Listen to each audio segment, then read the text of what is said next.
Hi all, welcome to I+. ഞാൻ അക്ഷര.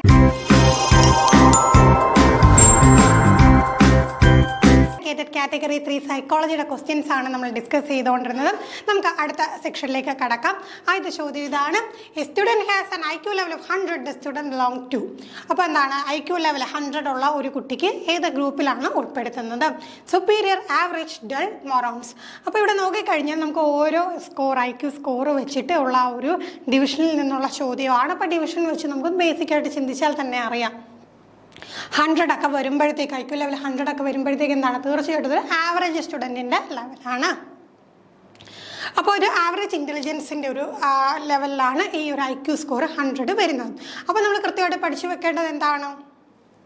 Superior intelligence, high intelligence ഉള്ളവർ എന്നൊക്കെ പറയുമ്പോൾ ഒരു 130 എബോവ് ഒക്കെ ഉള്ളവരാണെങ്കിൽ നമ്മളത് എന്താണ്? സുപ്പീരിയർ ഇൻ്റലിജൻ്റ് ആണെന്ന് പറയും. ഡൾ ആൻഡ് മൊറോൺസ്, ഈ രണ്ട് ടേംസ് ആണെങ്കിൽ ഇപ്പം നമ്മളങ്ങനെ ഉപയോഗിക്കാറില്ല. നമ്മൾ മുമ്പും പറഞ്ഞിട്ടുണ്ടല്ലേ, ഡിസേബിൾഡ് എന്നുള്ള പദം നമ്മൾ മാറ്റിയിട്ട് ഡിഫറൻ്റ്ലി ഏബിൾഡ് എന്നാക്കി. അതുപോലെ ഒരുപാട് മാറ്റങ്ങൾ നമുക്ക് വന്നിട്ടുണ്ട്. അപ്പോൾ ഈ ഡൾ, മൊറോൺസ് പോലെയുള്ള പദങ്ങൾ ഇപ്പം നമ്മളങ്ങനെ ഉപയോഗിക്കാറില്ല. മുമ്പ് ആ ഒരു ഡിവിഷനിൽ ഉപയോഗിച്ചിരുന്നതാണ്. മോഡേൺ സൈക്കോളജിക്കൽ അസസ്മെൻറ്റിലൊന്നും എന്താണ് അങ്ങനെ ടേംസ് ഇപ്പം നമ്മൾ ഉപയോഗിക്കുന്നില്ല. അതായത് 85 to 115 ആണ് നമ്മൾ ഒരു ആവറേജ് സ്കോർ എന്ന് പറയുന്നത്. അപ്പോൾ അതിൻ്റെയൊക്കെ താഴോട്ട് പോകുന്നവരെയാണ് നമ്മൾ ഈ പറയുന്ന ഗ്രൂപ്പിലൊക്കെ ഉൾപ്പെടുത്തി മുമ്പ് പറഞ്ഞിരുന്നത്. ഓക്കെ, അടുത്ത ചോദ്യം: an adolescent with eating disorder goes on eating Bing, then purges by self-induced vomiting or using a laxative. The eating disorder of the person is. ഇപ്പോൾ adolescent ഏജിൽ കുട്ടികൾക്ക് ഈ ഒരു ഫുഡുമായിട്ട് ബന്ധപ്പെട്ടിട്ട് വരുന്ന കുറച്ച് പ്രശ്നങ്ങളെക്കുറിച്ച് നമ്മൾ മുമ്പ് പറഞ്ഞിട്ടുള്ളതാണ്. അപ്പോൾ ഇവിടെ എന്താണ്, ഇങ്ങനെ ഫുഡ് കഴിച്ചിട്ട് എന്ത് ചെയ്യുന്നു? അതിനെ വൊമിറ്റ് ചെയ്ത് കളയുക, അങ്ങനെയൊക്കെയുള്ള ടെൻഡൻസി ഉണ്ടാവുക. അതിനെ എന്താണ് പറയുന്നത്? Anorexia nervosa, bulimia nervosa, binge eating disorder, pica. അപ്പോൾ ഇവിടെ നമ്മൾ നോക്കിക്കഴിഞ്ഞാൽ പെട്ടെന്ന് നമുക്ക് ബിങ് എന്നുള്ള ടേം കണ്ടിട്ട് അങ്ങോട്ട് കണക്ട് ചെയ്യാനായിട്ടുള്ള ടെൻഡൻസി ഉണ്ടാകും. പിന്നെ നമ്മൾ മുമ്പ് ഡിസ്കസ് ചെയ്ത ഒരു സംഗതിയാണ് അനോറക്സിയ. അൻറെക്സിയ നെർവോസ നമ്മൾ ഡിസ്കസ് ചെയ്ത സെക്ഷനിൽ പറഞ്ഞിട്ടുണ്ട്. അതെന്താണ്? അത് നമുക്ക് ഫുഡ് കഴിക്കുമ്പോഴത്തേക്ക് എന്താണ്, ആ ഒരു ബോഡി ഷേപ്പ് മെയിൻറ്റെയിൻ ചെയ്യാൻ പറ്റുന്നില്ല. അപ്പം നമ്മൾ ഈ ഒരു ആക്ട്രസിൻ്റെ ഒക്കെ വെച്ചുകൊണ്ട് 0 സൈസ് മെയിൻറ്റെയിൻ ചെയ്യാനൊക്കെ പറയാറുണ്ടല്ലോ.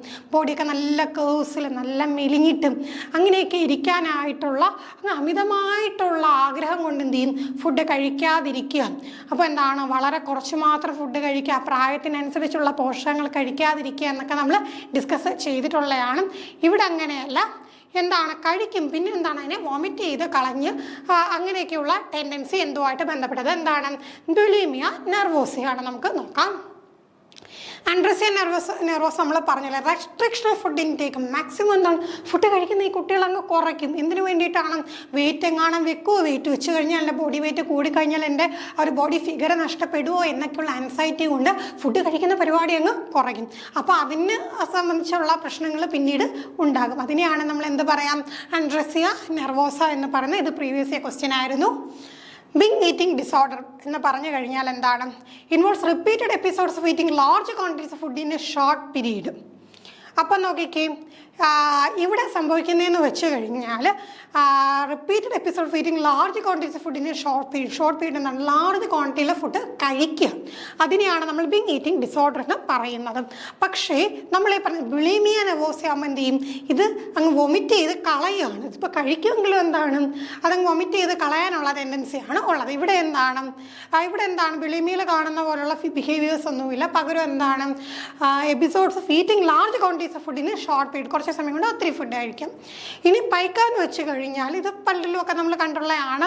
അവിടെ എന്താണ്, നോൺ ഫുഡ് ഐറ്റംസ്, നമുക്ക് ഈ എഡിബിൾ അല്ലാത്ത കാര്യങ്ങൾ കഴിക്കുന്ന അഡോളസൻ്റ് ഏജിലൊക്കെ നമുക്ക് കാണാൻ കഴിച്ചിട്ട് എന്താണ്, എഡിബിൾ അല്ലാത്ത കാര്യങ്ങൾ കഴിക്കാറുണ്ട്. ഡോട്ട്, ചോക്ക്, പേപ്പർ, ഇതൊക്കെ കഴിക്കുന്ന കുട്ടികളെ നമ്മൾ കാണാറുണ്ട്. അപ്പോൾ ചിലപ്പോൾ അവർക്കൊക്കെ എന്താണ്, അയണിൻ്റെ ഒക്കെ ഡെഫിഷ്യൻസി കൊണ്ടൊക്കെ അവർ എന്ത് ചെയ്യും? ഈ പറയുന്ന ഈ എഡിബിൾ അല്ലാത്ത കാര്യങ്ങളൊക്കെ അവർ കഴിക്കാറുണ്ട്. അടുത്ത ചോദ്യം: which among the following is or are the important characters of a good teacher? നമ്മൾ പറഞ്ഞിരുന്നു അല്ലേ, ടീച്ചറിൻ്റെ ഒരു ക്യാരക്ടറിസ്റ്റുമായിട്ട് ബന്ധപ്പെട്ട ചോദ്യങ്ങൾ എല്ലാ തവണയും ചോദിക്കുന്നതാണ്. ഒബ്വിയസ്ലി ഇത്തവണയും ചോദിച്ചു. ഓപ്ഷൻസ് നോക്കാം. ഇവിടെ നമുക്ക് ഇമ്പോർട്ടൻ്റ് ആയിട്ടുള്ള ക്യാരക്ടറിസ്റ്റിക്സ് ഈ കൂട്ടത്തിൽ ഏതൊക്കെയെന്ന് നോക്കാം. Provide self learning conditioning to students in the classroom, systematically plan the lesson or unit before teaching, promote democratic values in the class, gives proper punishment to learners to achieve maximum score of their exams. നമ്മൾ നേരത്തെ discuss ചെയ്ത അതേ question ഏകദേശം അതേ പാറ്റേണിലുള്ള ചോദ്യം തന്നെയാണല്ലേ. ടീച്ചറിൻ്റെ feature നോക്കിയാലും കുട്ടിയെ ശിക്ഷിച്ചുകൊണ്ട് നല്ല സ്കോറിൽ എത്തിക്കുക എന്നുള്ള പരിപാടി നമ്മുടെ പുതിയ പാഠ്യപദ്ധതിയിലില്ല. പകരം എന്തൊക്കെയുണ്ട്? സെൽഫ് ലേണിംഗ് കണ്ടീഷൻ, കുട്ടിക്ക് സ്വയം പഠിക്കാനായിട്ടുള്ള കണ്ടീഷൻ ക്ലാസ് റൂമിൽ തയ്യാറാക്കി കൊടുക്കും. കൃത്യമായിട്ട് എന്താണ് ലെസണും യൂണിറ്റും ഒക്കെ ക്ലാസ് റൂമിൽ എത്തുന്നതിന് മുമ്പ് ടീച്ചർ സിസ്റ്റമാറ്റിക്കലി പ്ലാൻ ചെയ്യും. ടീച്ചർ ഡെമോക്രാറ്റിക് വാല്യൂസ് എല്ലാവരെയും എന്താണ് തുല്യരായി കണ്ടുകൊണ്ട്. അപ്പോൾ ടീച്ചർ ആണെങ്കിൽ പോലും എന്താണ് അത്ര വലിയ ഓട്ടോക്രാറ്റിക് അതോറിറ്റേറ്റീവ് ഫിഗർ ഒന്നും അല്ല. എല്ലാവരും എന്താണ് ആ ഒരു തുല്യരായിട്ടുള്ള ജനാധിപത്യ വ്യവസ്ഥ പോലെ പഠനം കൊണ്ടുപോകുന്നതാണ്. അതൊക്കെ ടീച്ചറിൻ്റെ ഫീച്ചർ തന്നെയാണ്. അപ്പം നമുക്ക് എന്ത് വരും? 1, 2 and 3 ആണ് ഇവിടെ ആൻസർ ആയിട്ട് വരിക. അടുത്ത ചോദ്യം, the concept of insight learning theory was introduced by, നമ്മൾ ഓൾറെഡി ഡിസ്കസ് ചെയ്തിട്ടുള്ള ചോദ്യം തന്നെയാണ്. ഇൻസൈഡ് ലേണിംഗ് ആരുമായിട്ട് ബന്ധപ്പെട്ടിരിക്കുന്നു? Kohler, Pavlov, Skinner, Thorndike. Insight learning അതേപോലെ ജസ്റ്റാർട്ട് സൈക്കോളജി ഒക്കെ നമ്മൾ പഠിച്ചതാണല്ലേ. അപ്പോൾ ആ ഒരു ഇൻസൈറ്റ് പഠനത്തിലുള്ള ആ ഒരു ഉൾക്കാഴ്ച പഠനം എന്ന് പറയുമല്ലേ, ആ ഉൾക്കാഴ്ചയ്ക്ക് പ്രാധാന്യം കൊടുത്തത് ആരാണ്? അത് കോളറാണ്. പാവ്ലോവ് നോക്കിയാലും സ്കിന്നർ നോക്കിയാലും തോൺട്രിക് നോക്കിയാലും ഇവരൊക്കെ ഏത് മേഖലയാണ്? ബിഹേവിയറിസമാണ്, വ്യവഹാരവാദവുമായി ബന്ധപ്പെട്ടവരാണ്. അടുത്ത ചോദ്യം, a teacher wants to teach a large number of students to develop factual knowledge of a subject in short time. Which method is most suitable? അപ്പം നോക്കിക്കും, ലാർജ് നമ്പർ ഓഫ് സ്റ്റുഡൻസിന് എന്ത് ചെയ്യണം? ഒരു സബ്ജക്റ്റിൻ്റെ ഒരു ഫാക്ച്വൽ ആയിട്ടുള്ള നോളജ് എന്താണ് കുറച്ച് സമയത്തിനുള്ളിൽ ഒരുപാട് പേരിൽ ഒന്നിച്ച് എത്തിക്കണം. അങ്ങനെയാണെങ്കിൽ ടീച്ചറിന് ഉപയോഗിക്കാൻ കഴിയുന്ന മെത്തേഡ് ഏതാണ്? Lecture method, heuristic method, demonstration method, project method. അപ്പോൾ ഇവിടെ എന്താ സംഗതി? ഒരു ഫാക്റ്റ് പറഞ്ഞു കൊടുത്താൽ മതി. ഫാക്റ്റ് ഒരേ സമയം എന്ത് ചെയ്യണം? ചെറിയൊരു ടൈമിനുള്ളിൽ ഒത്തിരി പേർക്ക് ഒന്നിച്ച് പറഞ്ഞു കൊടുക്കണം. അതിൽ തന്നെ നമുക്ക് ഉത്തരം കിട്ടി. എന്താണത്? ലെക്ചർ മെത്തേഡാണ്. ലെക്ചർ മെത്തേഡിലാണ് ഇപ്പം അവിടെ കൂടുതൽ പരീക്ഷണങ്ങൾ ചെയ്യാനും ഒന്നും പോകുന്നില്ല. ജസ്റ്റ് ആ ഒരു ഫാക്റ്റ് കുട്ടികളിലേക്ക് പകർന്നു കൊടുക്കാനാണെങ്കിൽ അവിടെ ലെക്ചർ മെത്തേഡ് യൂസ് ചെയ്യാം. അടുത്ത ചോദ്യം, അക്കോർഡിംഗ് ടു പിയാഷെ stages of cognitive development adolescence belong to. ഈ ഒരു കാര്യം നമ്മൾ മുമ്പേ പറഞ്ഞതാണ്. നമ്മൾ പലരുടെയും സ്റ്റേജുകൾ പഠിക്കും. ആ സ്റ്റേജുകൾ പഠിക്കുമ്പോൾ കാറ്റഗറി 3 എക്സാമിനേഷൻ എഴുതാൻ പോകുന്നവർ അഡോളസൻസിലുള്ള കുട്ടികൾ ഇതിൽ ഏത് ഗ്രൂപ്പിൽ പെടുന്നു എന്ന് നോക്കി വെക്കാൻ പറഞ്ഞിരുന്നു. ഇപ്പോൾ നമ്മൾ നോക്കിക്കഴിഞ്ഞാൽ നമുക്കിപ്പം ഫ്രോയിഡിൻ്റെ തിയറി ആണെങ്കിലും എറിക് എറിക്സൺ ആണെങ്കിലും കോൾബർഗിൻ്റെ തിയറി ആണെങ്കിലും അല്ലെങ്കിൽ പാവ്ലോവിൻ്റെ തിയറി ആണെങ്കിലും ഒക്കെ എന്താണ് ചോദ്യം പ്രതീക്ഷിക്കാമെന്ന് പറഞ്ഞു. ഇവിടെ എന്താണ് പിയാഷയുടെ ആണെങ്കിൽ നമുക്ക് പ്രതീക്ഷിക്കാൻ പാവ്ലോവ് അല്ല, പിയാഷെ. അപ്പോൾ പിയാഷയുടെ ചോദ്യമാണ് ചോദിച്ചാൽ 4 സ്റ്റേജ് നമുക്ക് തന്നിട്ടുണ്ട്, അറിയാം.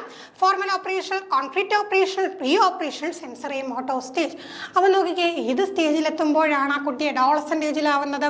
അത് ഫോർമൽ ഓപ്പറേഷൻ സ്റ്റേജാണ്, 4ാമത്തെ സ്റ്റേജാണ്. അഡോളസൻസ് മുതൽ അങ്ങോട്ട് ഫോർമൽ ഓപ്പറേഷൻ സ്റ്റേജാണ് നമ്മൾ പറഞ്ഞു.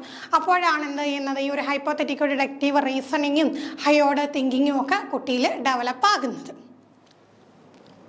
അടുത്ത ചോദ്യം, consider the following learning curve, which of the following is correct regarding the curve. ഇവിടെ നമുക്ക് എമൗണ്ട് ലേൺഡും പ്രാക്ടീസ് പീരീഡും ആണ് കൊടുത്തേക്കുന്നത്.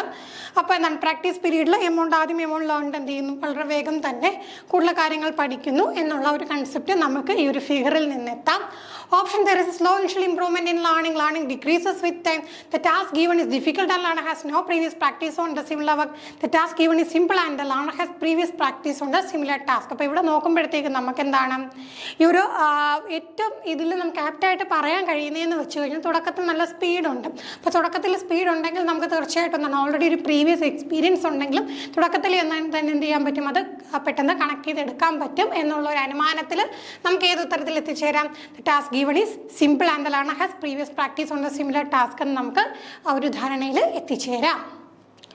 അടുത്തത്, curve of forgetting was first drawn by. ഒരു ഫോർഗെറ്റിംഗ് കർവ്, മറവിയുടെ ആ ഒരു കർവ്, ഇത് ആരാണ് ആദ്യമായിട്ട് മുന്നോട്ട് വെച്ചത്? Pavlov, Skinner, Ebbinghaus, Lewin. ആരാണ് ദ കർവ് ഓഫ് ഫോർഗെറ്റിംഗ് മുന്നോട്ട് വെച്ചത്? എബിൻ ഗോസ് ആണ് മുന്നോട്ട് വെച്ചത്. അപ്പോൾ ഇവിടെ നമുക്ക് എന്താണ് കറക്റ്റ് ഉത്തരം അറിയത്തില്ലെങ്കിൽ നമ്മൾ ഓൾറെഡി നല്ലപോലെ പഠിച്ചു വെച്ചേക്കുന്ന തിയറിസ്റ്റുകൾ തന്നെയാണ് ഓപ്ഷനിലുള്ളത്. പാവ്ലോവിനെ നമ്മൾ പഠിച്ചു, സ്കിന്നറിനെ നമ്മൾ പഠിച്ചു, കട്ട് ലെവിൻ്റെ ഫീൽഡ് തിയറി നമ്മൾ പഠിച്ചു. അപ്പോൾ ഇതിലൊന്നും വരുന്ന അല്ലാതെ മനസ്സിലാക്കുമ്പോൾ തന്നെ നമുക്ക് എന്താ ഓപ്ഷൻ എലിമിനേറ്റ് ചെയ്ത് ഉത്തരത്തിലേക്ക് എത്താം. അടുത്ത ചോദ്യം, in right to education act 2009 responsibility of school and teachers is mentioned in. നമ്മൾ റൈറ്റ് ടു എഡ്യൂക്കേഷൻ ആക്ട് പഠിച്ചു, അതുമായിട്ട് ബന്ധപ്പെട്ട കാര്യങ്ങളെല്ലാം പഠിച്ചു. ഇത്തവണ ഒരു പടി മുകളിലുള്ള ചോദ്യമാണ് വന്നിട്ടുള്ളത്. ഇത് പ്രീവിയസ് ആയിട്ട് മറ്റ് പരീക്ഷകൾക്ക് ചോദിച്ചിട്ടുണ്ട്. കേട്ടിട്ട് ഇത്തരത്തിലുള്ള ചോദ്യം പ്രത്യക്ഷപ്പെടുന്നത് ആദ്യമായിട്ടാണ്. ഇത്തരത്തിൽ നമ്മൾ ചാപ്റ്റേഴ്സിനൊക്കെ അകത്തോട്ട് കടന്നിട്ട് മുമ്പ് മറ്റ് ലെവൽ എക്സാംസ്, സീറ്റഡ് പോലുള്ള എക്സാംസിനൊക്കെ ചോദിച്ചിട്ടുണ്ട്. അപ്പോൾ മനസ്സിലാക്കാൻ നമുക്ക് ഇത്തരം എന്താണ് ചോദ്യങ്ങളുടെയൊക്കെ ഒരു കടന്നുവരവ് നമ്മൾ പ്രതീക്ഷിക്കണം. കുറച്ചും കൂടെ നമ്മൾ എന്ത് ചെയ്യണം, കാര്യങ്ങൾ പഠിച്ചിട്ട് വേണം ഇനിയുള്ള പരീക്ഷകൾക്ക് അപ്പിയർ ചെയ്യാൻ പോകാനായിട്ട്. അപ്പോൾ ഇവിടെ എന്താണ് റൈറ്റ് ടു എഡ്യൂക്കേഷൻ ആക്ട് നമുക്കറിയാം. അതിൽ സ്കൂളും ടീച്ചേഴ്സും എന്ത് ചെയ്യണം, എഡ്യൂക്കേഷൻ പ്രൊവൈഡ് ചെയ്യുന്നതിൽ റെസ്പോൺസിബിൾ ആണ്. അവരുടെ റെസ്പോൺസിബിലിറ്റീസിനെ കുറിച്ചും ഉത്തരവാദിത്തങ്ങളെ കുറിച്ച് പറയുന്നത് ഏത് ചാപ്റ്ററിലാണ്? Chapter 1, 2, 3 and 4. അപ്പോൾ അത് കൃത്യമായിട്ട് എന്താണ്, ചാപ്റ്റേഴ്സൊക്കെ പഠിച്ചു പോയവർക്ക് കിട്ടിക്കാണും. അല്ലെങ്കിൽ ഉത്തരം എന്താണ്, ചാപ്റ്റർ 4 ആണ്. അപ്പോൾ ജസ്റ്റ് 1, 2, 3 and 4 എന്തൊക്കെയാണ് പറഞ്ഞു പറയാം. ചാപ്റ്റർ 1 എന്താണ്, words and expressions use in the act. ആ ആക്ടിൽ ഉപയോഗിച്ചിട്ടുള്ള പദങ്ങളും അതിൻ്റെ ഒരു എക്സ്പ്ലനേഷൻ നമുക്ക് കാണാൻ കഴിയും. പിന്നെ എന്താണ്, ചാപ്റ്റർ 2 എന്ത് പറയുന്നു, right to free and compulsory education, സൗജന്യവും നിർബന്ധിതവുമായിട്ടുള്ള വിദ്യാഭ്യാസ അവകാശത്തെക്കുറിച്ച് പറയുന്നു. ചാപ്റ്റർ 3 എന്താണ്, appropriate government, local authority and parent in the implementation of act. ഈ ഒരു ആക്ട് പ്രാബല്യത്തിൽ വരുത്തുന്നില്ല. ആരുടെയൊക്കെ പങ്കാണ്, ഗവൺമെൻറ്റിൻ്റെയും ലോക്കൽ അതോറിറ്റിയുടെയും പേരൻറ്റിൻ്റെയും. അപ്പം തിരിഞ്ഞു പോകില്ല. നമുക്ക് ഈ ഒരു 3 വരുമ്പോഴത്തേക്ക് നമ്മുടെ ചാപ്റ്റർ 3 എന്തൊക്കെയാണ്, ഗവൺമെൻറ്റിൻ്റെ കാര്യം, പിന്നെന്താണ് ലോക്കൽ അതോറിറ്റിയുടെ കാര്യം, പേരൻറ്റിൻ്റെ കാര്യം. അപ്പം ഈ 3 പേരാണെന്ന് ഓർത്ത് വെക്കുക. ആരൊക്കെയാണ്, appropriate government, local authority, parents 3 ആണ്. നമ്മുടെ നമ്മുടെ ചോദ്യത്തിൻ്റെ ഉത്തരം എന്താണ്, ചാപ്റ്റർ 4 ആണ്. അവിടെ ആർക്കൊക്കെയാണ്, സ്കൂള്. ഇപ്പോൾ സ്കൂളിനകത്തായിട്ടാണ് നമ്മൾ ആരെ കൺസിഡർ ചെയ്യുന്നത്, ടീച്ചേഴ്സിനെ കൺസിഡർ ചെയ്യുന്നത്. അപ്പോൾ അത് അങ്ങനെ നോക്കുമ്പോഴത്തേക്ക് നമുക്ക് ചാപ്റ്റർ 4ൻ്റെ ഭാഗമായിട്ട് വരും. അടുത്തത് sensory memory for stimulative to touch is known as. നമുക്ക് എന്താണ്, ടച്ച് കൊണ്ടുണ്ടാകുന്ന ആ ഒരു പെട്ടെന്ന് എന്താ ഉണ്ടാകുന്ന ഒരു സെൻസറി മെമ്മറി. ഇപ്പം നമ്മുടെ ജസ്റ്റ് നമ്മുടെ ദേഹത്ത് ഇങ്ങനെ തട്ടിയിട്ട് പോകുന്നു, പെട്ടെന്ന് എന്താണ്, അപ്പോൾ അത് അങ്ങനെ എന്ന് നമ്മൾ പെട്ടെന്ന് ഒരു സെൻസ് വെച്ച് നമ്മളത് പെട്ടെന്ന് എന്താണ് ആ ഒരു മെമ്മറിയിലോട്ട് വരില്ലേ. അപ്പോൾ അത് എന്താണ് എന്നാണ് ചോദിച്ചിരിക്കുന്നത്. Iconic memory, echoic memory, haptic memory, short term memory. എന്താണ്, ഹാപ്റ്റിക് മെമ്മറിയാണ്. അതായത് എന്താണ്, ടച്ചുമായിട്ട് ബന്ധപ്പെട്ടുള്ള ടേമാണ് ഹാപ്റ്റിക് എന്ന് പഠിച്ച് വെക്കാം. അടുത്തത് analytical intelligence, creative intelligence and contextual intelligence. നമ്മൾ ഇൻ്റലിജൻസിൻ്റെ തിയറീസ് പഠിച്ച സമയത്ത് ഇതുപോലെ എന്താണ് പല ടൈപ്പായിട്ടുള്ള ഡിവിഷനെ കുറിച്ച് പറഞ്ഞിരുന്നു. ഇവിടെ നമുക്ക് എന്താണ്, analytical, creative and contextual types of intelligence ആണ് എന്ന് പറഞ്ഞത് ആരാണ്, Cattell and Horn's theory of intelligence, Sternberg's triarchic theory of intelligence, Howard Gardner's theory of multiple intelligence, Werner's hierarchical theory.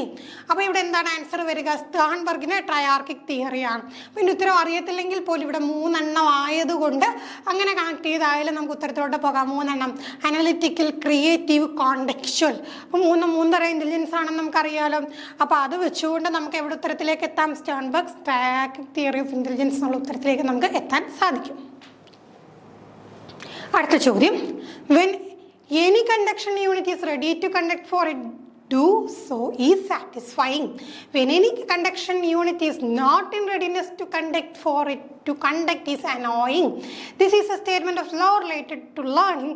This law was propounded by. ഈ ഒരു കാര്യം നമ്മൾ already പഠിച്ചിട്ടുള്ളതാണ്. പക്ഷേ എന്ത് ചെയ്തു, പഴയ വീഞ്ഞിനെ ഒരു പുതിയ കുപ്പിയിലാക്കി തന്നപ്പോൾ നമുക്കൊരു കൺഫ്യൂഷൻ ആയിപ്പോയി. സംഗതി എന്താണ്, റെഡി ആണെങ്കിൽ, ഒരു കാര്യം പഠിക്കാൻ റെഡി ആണെങ്കിൽ നമുക്ക് നന്നായിട്ട് പഠിക്കാൻ പറ്റും. നമ്മൾ റെഡി അല്ലെങ്കിൽ പഠിക്കാൻ പറ്റില്ല. അപ്പോൾ ലോ ഓഫ് റെഡിനെസ് ആ ഒരു സംഗതി തന്നെയാണ്. ആരുമായിട്ട് ബന്ധപ്പെട്ടിരിക്കുന്നു, Gardner Murphy, Kingsley and Garry, E L Thorndike, Henry P Smith. ബാക്കി 3 പേരുകളും നമുക്ക് വലിയ പരിചയമുള്ളവരെല്ലാം. പക്ഷെ നമുക്ക് നല്ലപോലെ അറിയാവുന്ന ഒരാളുണ്ട്. ആരാണ്, എഡ്വേർഡ് ലീ തോൺട്രെ. അദ്ദേഹവുമായി ബന്ധപ്പെട്ട് നമ്മൾ എന്ത് പഠിച്ചു, ട്രയൽ ആൻഡ് എറർ തിയറി പഠിച്ചു. അതിൽ നമ്മൾ എന്ത് പഠിച്ചു, ലോസ് പഠിച്ചു. ആ ലോയിൽ വരുന്നതാണ് എന്ത്, ലോ ഓഫ് റെഡിനെസ്. അപ്പം നമുക്ക് ഉത്തരം എന്ത് വന്നു, ഇയൽ തോൺട്രേക്കാണ്. അടുത്ത ചോദ്യം, students have same IQ, which of the following cannot be correct. ഇവിടെ ഒരു പെർട്ടിക്കുലർ കണ്ടീഷൻ തന്നേക്കും. ഇവിടെ നമുക്ക് ജസ്റ്റ് ലോജിക് ഉപയോഗിച്ച് തന്നെ ഉത്തരം കണ്ടെത്താം. പക്ഷെ നമ്മൾ എന്ത് ചെയ്യണം, ആ ഒരു ബേസിക് ആയിട്ടുള്ള ആ ഒരു കൺസെപ്റ്റ്, IQൻ്റെ ഒരു ഇക്വേഷനൊക്കെ നമുക്ക് എന്താണ് ഒന്ന് മനസ്സിൽ അറിഞ്ഞിരിക്കണം. Both can have same chronological age and mental age. Both can have different chronological age and mental age. One is elder than the other. Both can have same chronological age but different mental age. അപ്പം നോക്കിക്കേ, 2 കുട്ടികൾക്ക് ഒരേ IQ ആണുള്ളത്. അങ്ങനെയാണെങ്കിൽ ഇതിൽ 3 condition വരാം, ഒരു condition വരത്തില്ല. ഏതാണെന്ന് നമുക്ക് നോക്കാം. 2 പേർക്കും ഒരേ ക്രോണോളജിക്കൽ ഏജും മെൻ്റൽ ഏജും ഒരേ ക്രോണോളജിക്കൽ ഏജും മെൻ്റൽ ഏജിലും ആണെങ്കിൽ തീർച്ചയായിട്ടും അവിടെ നമുക്ക് എന്ത് ചെയ്യും, ഒരേ ഇൻ്റലിജൻസ് തന്നെയാണ്, IQ തന്നെയാണ് കിട്ടുന്നത്. അടുത്ത ഡിഫറെൻറ്റ് ക്രോണോളജിക്കൽ ഏജും മെൻ്റൽ ഏജും അതും വരാം. ഒരാൾക്ക് ക്രോണോളജിക്കൽ ഏജ് കൂടുതലും മറ്റേ ആൾക്ക് മെൻ്റൽ ഏജ് കൂടുതലും. അങ്ങനെ വന്നാലും നമുക്ക് എന്താണ്, ആ ഒരു കണ്ടീഷൻ സാറ്റിസ്ഫൈങ് ആണ്.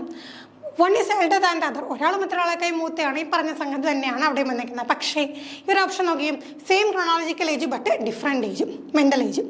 അപ്പം ഒരേ ക്രോണോളജിക്കൽ ഏജും 2 മെൻ്റൽ ഏജും ആയി കഴിഞ്ഞാൽ അവിടെ തീർച്ചയായിട്ടും ഒരേ IQ വരും. രണ്ടും ഒരേ വാല്യൂ വന്നാലേ നമ്മൾ ഒരേ IQയിലോട്ട് പോകാൻ പറ്റുകയുള്ളൂ. ഇവിടെ ഒരേ ക്രോണോളജിക്കൽ ഏജാണ്, പക്ഷേ മറ്റൊരു മെൻ്റൽ ഏജാണ്, മറ്റൊരു ഡിഫറെൻ്റ് ആയിട്ടുള്ള മെൻ്റൽ ഏജാണെന്ന് പറഞ്ഞു കഴിഞ്ഞാൽ ഒരിക്കലും എന്താണ് ഒരേ IQ കിട്ടത്തില്ല. ആ ഒരു ഇക്വേഷൻ യൂസ് ചെയ്യുമ്പോൾ കിട്ടൂലല്ലോ. ജസ്റ്റ് അത്രയും ലോജിക്കലി ചിന്തിച്ചാൽ തന്നെ നമുക്ക് ഉത്തരവെത്താം. Both can have same chronological age but different mental age. ഈ ഒരു കണ്ടീഷൻ എന്താണ്, അത് പ്രാക്ടിക്കലി പോസിബിൾ അല്ല. അടുത്ത ചോദ്യം, a new behavior is learned but not demonstrated until reinforcement is provided for displaying it. This type of cognitive learning is called. അപ്പോൾ നോക്കിക്കേ, നമുക്കൊരു റീഇൻഫോഴ്സ്മെൻറ്റ് കിട്ടാതെ, അത് ഡിസ്പ്ലേ ചെയ്യാനുള്ള റീഇൻഫോഴ്സ്മെൻറ്റ് കിട്ടാതെ എന്താണ് ആ ഒരു തരം കോഗ്നിറ്റീവ് ലേണിംഗ്, ന്യൂ ബിഹേവിയർ പഠിച്ചു, പക്ഷേ എന്താണ് അത് ഒന്ന് പ്രാബല്യത്തിൽ കൊണ്ടുവരാനുള്ള റീഇൻഫോഴ്സ്മെൻറ്റ് കിട്ടാതെ അത് പുറത്തോട്ട് വരില്ല. ആ ഒരു റീഇൻഫോഴ്സ്മെൻറ്റ് കിട്ടിയാൽ മാത്രമേ എന്താണ് ആ ബിഹേവിയർ പുറത്തോട്ട് വരികയുള്ളൂ. അത് കോഗ്നിറ്റീവ് ലേണിങ്ങിൽ എന്താണ് inside learning, latent learning, social learning, verbal learning. ഇവിടെ നമുക്ക് നോക്കിക്കഴിഞ്ഞാൽ കറക്റ്റ് ഉത്തരം അറിയത്തില്ലെങ്കിൽ പോലും നമുക്ക് എലിമിനേറ്റ് ചെയ്യാം അല്ലേ. ഇൻസൈഡ് ലേണിംഗ് നമ്മൾ ഉൾക്കാഴ്ച പഠനവുമായിട്ട് ബന്ധപ്പെട്ട് പഠിച്ചതാണ്.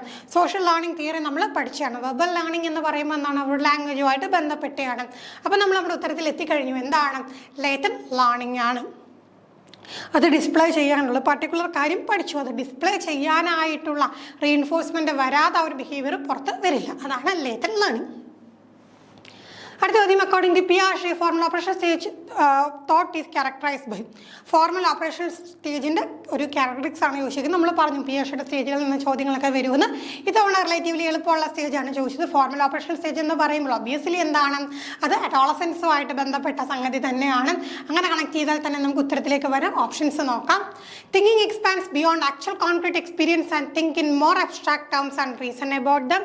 Intuitive thought is replaced by logical thought that focus on a single character or feature of for understanding an event. Could not think about an object which is not physically present. അപ്പോൾ നോക്കിക്കേ, ഇവിടെ നമുക്ക് ഏറ്റവും ആപ്റ്റായിട്ട് formal operation സ്റ്റേജിൽ വരുന്നത് എന്താണ്? അപ്പോൾ നമുക്കറിയാം കോൺക്രീറ്റ് ഓപ്പറേഷൻ സ്റ്റേജിൽ നിന്നാണ് കുട്ടി എങ്ങോട്ട് പോകുന്നത്? ഫോർമൽ ഓപ്പറേഷൻ സ്റ്റേജിലോട്ട് പോകുന്നത്. കോൺക്രീറ്റ് എന്ന് പറയുമ്പോൾ അവർക്ക് മുമ്പിലുള്ള അവർ ചുറ്റിലുള്ള കാര്യങ്ങളെക്കുറിച്ച് മാത്രമേ ചിന്തിക്കാനും ഒക്കെ കഴിയുകയുള്ളൂ. പക്ഷേ കോൺക്രീറ്റ് ഓപ്പറേഷൻ സ്റ്റേജ് കഴിഞ്ഞാൽ ഒരു ഫോർമലിലോട്ട് പോകുമ്പോൾ എന്ത് ചെയ്യും? ഈ പറയുന്ന കോൺക്രീറ്റ് എക്സ്പീരിയൻസിനേക്കായും മുകളിൽ ചിന്തിക്കാൻ, കോൺക്രീറ്റ് ആയിട്ട് മുമ്പിൽ ഇല്ലാത്ത കാര്യങ്ങളെക്കുറിച്ച് പോലും എന്താണ് ചിന്തിക്കാനും റീസണിങ്ങിനും ഒക്കെയുള്ള കഴിവ് ഉണ്ടാകുന്നുണ്ട്. അപ്പം നോക്കിക്കേ, ആക്ച്വൽ കോൺക്രീറ്റ് എക്സ്പീരിയൻസിനേക്കാളും ബിയോണ്ടായിട്ട് അതിനപ്പുറം ചിന്തിക്കാനും think more abstract terms and reason abstract ആയിട്ടുള്ള, അതായത് നമുക്ക് കോൺക്രീറ്റ് ആയിട്ട് എക്സ്പീരിയൻസ് ചെയ്യാൻ കഴിയാത്ത കാര്യങ്ങളെക്കുറിച്ച് പോലും ചിന്തിക്കാനും അതിനെക്കുറിച്ച് റീസണിങ് ചെയ്യാനുമായിട്ടുള്ള കഴിവ് ഉണ്ടാകുന്നുണ്ട്. എപ്പോഴാണ്? അത് ഫോർമൽ ഓപ്പറേഷൻ സ്റ്റേജിലാണ്. അടുത്ത ചോദ്യം, which of the following is not a method use in verbal learning. Verbal ലേണിംഗിൽ യൂസ് ചെയ്യാത്ത മെത്തേഡ് ഏതാണ്? Paired associate learning, serial learning, free recall, insight learning. അവിടെ നമുക്ക് എന്താണ് ബേസിക് അറിയാമെങ്കിൽ തന്നെ വെർബൽ ലേണിങ്ങുമായിട്ട് ബന്ധപ്പെടാത്തത് തീർച്ചയായിട്ടും എന്തായിരിക്കും? അവിടെ നമുക്ക് കണക്ട് ചെയ്യാം. ഇൻസൈറ്റ് ലേണിംഗ് ഒഴിച്ച് ബാക്കിയെല്ലാം തന്നെ എന്താണ് ഈ വെർബലായിട്ടുള്ള ലാംഗ്വേജുമായിട്ട് കണക്ട് ചെയ്തിട്ടുള്ള പഠനത്തിൽ വരുന്നതാണ്. പെയർഡ് അസോസിയേറ്റ് ലേണിംഗ് ആണെങ്കിലും സീരിയൽ ലേണിംഗ് ആണെങ്കിലും ഫ്രീ റീകോൾ ആണെങ്കിലും ഒക്കെ വരുന്നതാണ്. അടുത്ത ചോദ്യം, A person forget previously learned list of words when new list of words is learned is an example of. അപ്പോൾ എന്ത് സംഭവിക്കുന്നു? ആദ്യം ഒരു ലിസ്റ്റ് വേർഡ്സ് ഒക്കെ പഠിക്കുന്നു, അത് കഴിഞ്ഞ് പുതിയ ലിസ്റ്റ് പഠിക്കുമ്പോഴത്തേക്ക് എന്ത് ചെയ്യുന്നു? പഴയ കാര്യങ്ങൾ മറന്നു പോകുന്നു. അങ്ങനെയാണെങ്കിൽ അതിനെ എന്താ പറയുക? Retroactive inhibition, proactive inhibition, inhibition due to repression, inhibition due to time lapse. എന്താണ് നമ്മൾ അതിന് പറയുന്നത്? Retroactive inhibition. മുമ്പ് പഠിച്ചതിൻ്റെ സ്വാധീനം കൊണ്ട് ഇപ്പോൾ പഠിച്ച കാര്യം എന്ത് ചെയ്യുന്നു? ഇപ്പോൾ ഒരു പുതിയ കാര്യം പഠിച്ചത് കൊണ്ട് എന്ത് ചെയ്യുന്നു? മുമ്പ് പഠിച്ച കാര്യത്തെ നമ്മൾ മറന്നു പോകുന്നു. ഓക്കെ, അടുത്ത ചോദ്യം. Which among the following is not a characteristic of emotionally intelligent person? Emotionally intelligent പേഴ്സണിൻ്റെ നമ്മൾ ടൈപ്പ് ഓഫ് ഇൻ്റലിജൻസ് പഠിച്ച സമയത്ത് പറഞ്ഞാണ് ഇമോഷണൽ ഇൻ്റലിജൻസും നമ്മളൊരു ഘടകമായിട്ട് കൺസിഡർ ചെയ്യുന്നുണ്ട്. അപ്പം ഒരു ഇമോഷണലി ഇൻ്റലിജൻ്റ് ആയിട്ടുള്ള പേഴ്സണിൻ്റെ ഫീച്ചർ അല്ലാത്തത് ഏതും. ഇവിടെ നമുക്ക് എന്താണ് ലോജിക് ഉപയോഗിച്ച് തന്നെ ഉത്തരത്തിലേക്ക് വരാൻ നോക്കാം.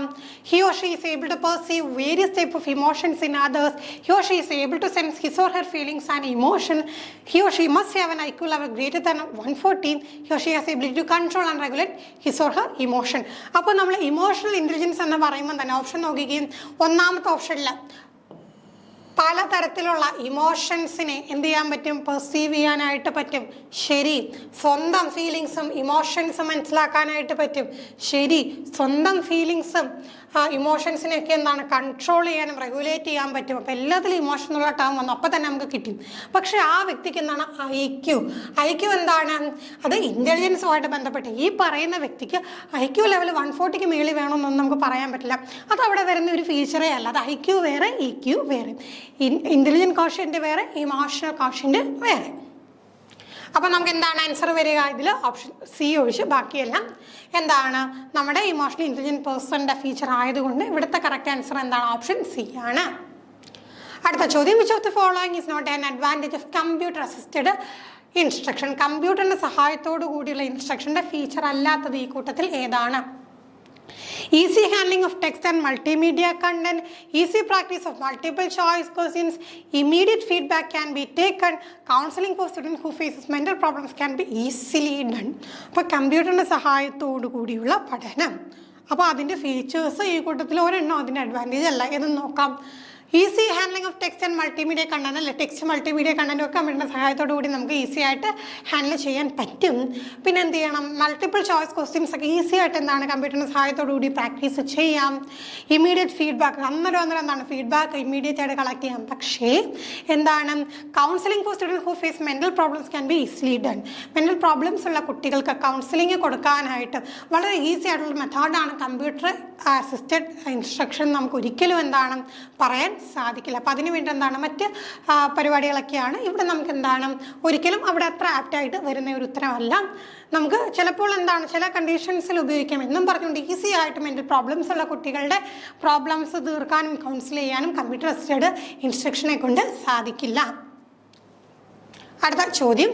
Which of the following is not an approach of KCF 2007? അപ്പോൾ എന്താണ് ഇതും ഡയറക്റ്റ് ചോദ്യമായിരുന്നല്ലേ. നമ്മൾ NCFൻ്റെയും KCFൻ്റെയും ഫീച്ചേഴ്സൊക്കെ ഏറെക്കുറെ എന്താണ് സെയിം ആണെന്ന് പറഞ്ഞു. അപ്പോൾ നാഷണൽ ലെവലും പിന്നെ അത് തന്നെ അഡാപ്റ്റ് ചെയ്ത് നമ്മൾ നമ്മുടെ സ്റ്റേറ്റ് ലെവലിലും കൊണ്ടുവന്നതാണെന്ന് നമുക്കറിയാം. അപ്പോൾ നോക്കിക്കേ KCFൻ്റെ ഫീച്ചർ അല്ലാത്തത് ഏതാണ്?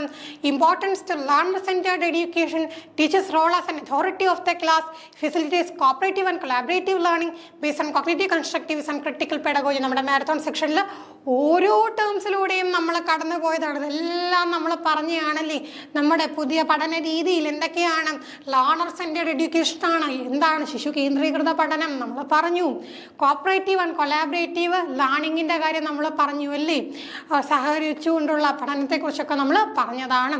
Then based on cognitive constructivism ഇതും നമ്മൾ പറഞ്ഞതാണല്ലേ. കോഗ്നിറ്റീവ് കൺസ്ട്രക്റ്റീവിസം, സാമൂഹിക ജ്ഞാനനിർമ്മിതിവാദം തന്നെ എന്താണ് ക്രിട്ടിക്കൽ പെഡഗോജി, പൗലോ ഫ്രയറുമായിട്ട് ബന്ധപ്പെട്ട് അതും പറഞ്ഞു. ഇതൊക്കെ എന്ത് ചെയ്യുന്നു നമ്മുടെ KCF-ആയിട്ടും നമ്മുടെ NCF-ആയിട്ടും ഒക്കെ ബന്ധപ്പെട്ടാണ്. എന്നാൽ teachers role as an authority of the class, teacher ഒരിക്കലും ഒരു അതോറിറ്റേറ്റീവ് ഫിഗർ അല്ല, ഓട്ടോക്രാറ്റിക് ഫിഗർ അല്ല. പകരം എന്താണ് നമുക്ക് ടീച്ചർ എന്ന് പറയുമ്പോഴത്തേക്ക് ഗൈഡാണ്, ഫെസിലിറ്റേറ്ററാണ്, സ്കഫോൾഡറാണ്. അങ്ങനെയുള്ള രീതിയിലൊക്കെയാണ് ടീച്ചറിൻ്റെ റോള്. അല്ലാതെ എന്താണ് കുട്ടി എന്ന് പറയുന്നത് എപ്പോഴും ടീച്ചറിൻ്റെ അതോറിറ്റിയുടെ കീഴിലുള്ള ഒരു എൻറ്റൈറ്റി എന്നുള്ള രീതിയിലുള്ള ആ ഒരു ടീച്ചിങ് ലേണിംഗ് പ്രോസസ്സ് അല്ല, പെഡഗോജിക്കൽ അപ്രോച്ച് അല്ല നമുക്ക് ഉള്ളത്. അപ്പോൾ നമ്മൾ ഈ കംപ്ലീറ്റ് ക്വസ്റ്റ്യൻസും ഡിസ്കസ് ചെയ്തിട്ടുണ്ടായിരുന്നു. തീർച്ചയായിട്ടും നിങ്ങൾക്ക് എക്സാമിന് എത്ര സ്കോർ നേടാൻ സാധിച്ചു എന്ന് നിങ്ങൾക്ക് കമൻറ്റ് ചെയ്യും. അതുപോലെ തന്നെ നമ്മുടെ മാരത്തോൺ സെക്ഷൻ ആണെങ്കിലും ഈ ഒരു സെക്ഷൻ ആണെങ്കിലും നിങ്ങൾക്ക് യൂസ്ഫുൾ ആയിട്ടുണ്ടെങ്കിൽ മാത്രം നിങ്ങൾ എന്ത് ചെയ്യുക, തീർച്ചയായിട്ടും കമൻറ്റ് ചെയ്യാൻ മറന്നു പോകരുത്. അപ്പം നമ്മുടെ മാരത്തോൺ സെക്ഷനിലുള്ള കുട്ടികളൊക്കെ ഈ സെക്ഷൻ കാണുന്നുണ്ടെങ്കിൽ നിങ്ങൾക്ക് തീർച്ചയായിട്ടും അറിയാമല്ലോ. അപ്പം നമ്മൾ അവിടെ പറഞ്ഞ കാര്യങ്ങൾ ആ ഒരു സെക്ഷൻ കൊണ്ട് തന്നെ എന്ത് ചെയ്യുന്നുണ്ട്, നിങ്ങൾക്ക് കുറേ ഉത്തരങ്ങൾ കണ്ടെത്താൻ സാധിച്ചിട്ടുണ്ട്. അപ്പോൾ ആ കാര്യങ്ങൾ അങ്ങനെ ഉണ്ടെങ്കിൽ തീർച്ചയായിട്ടും നിങ്ങൾ എന്ത് ചെയ്യുക, ആ ഒരു കാര്യം നിങ്ങളുടെ എക്സ്പീരിയൻസ് ഷെയർ ചെയ്യുക, കമൻസ് ആയിട്ട് ഷെയർ ചെയ്യുക. മറ്റൊരു സെക്ഷനുമായി നമുക്ക് വീണ്ടും കാണാം. Thank you all.